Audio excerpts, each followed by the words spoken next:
While John Carpenter's Halloween and Bob Clark's Black Christmas are the go-to in terms of holiday horror, there are still quite a few decent holiday slashers. Films like Mother's Day, Silent Night, Deadly Night, April Fool's Day, New Year's Evil, Uncle Sam, and plenty of other Christmas-related films.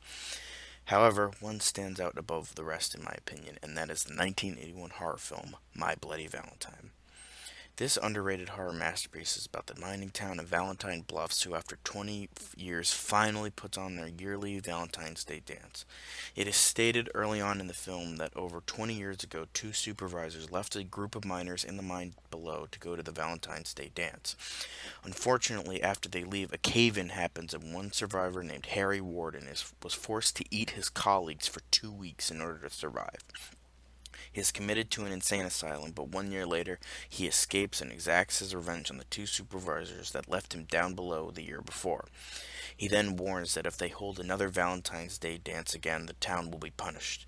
Of course, 20 years later, the town thinks it's safe, but in the days leading up to the dance, chaos ensues. Damn. Now that is what I call a creative and interesting backstory for a horror film. But in all seriousness, I absolutely love this film. It is one of the most underrated horror films of all time. Its characters are all interesting and likable, especially the main character, TJ, who comes back to his hometown after leaving for many years. It is never revealed why, but that only adds to the mystery of the whole film. There is a love triangle between TJ, his old girlfriend Sarah, and his friend who is now dating her, Axel. It kind of detracts from the rest of the film, but there is some good character development to come out of it and makes the characters actually likable. On the other side of the coin, there's the killer Harry Warden, who has a great look of a miner's outfit that just adds to the creepiness of the character.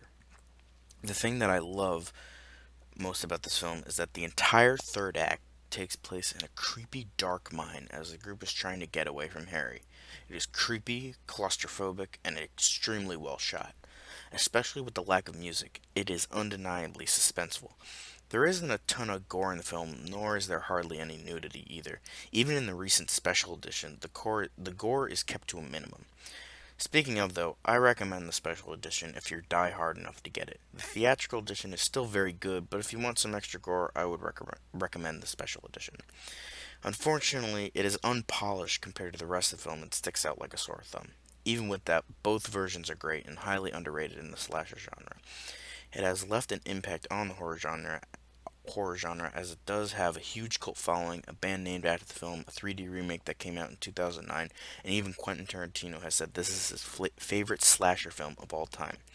It has since been taken off Netflix, unfortunately, but if you can find it, whether it's online or on DVD, I recommend watching it this upcoming Valentine's Day instead of some shitty romantic comedy.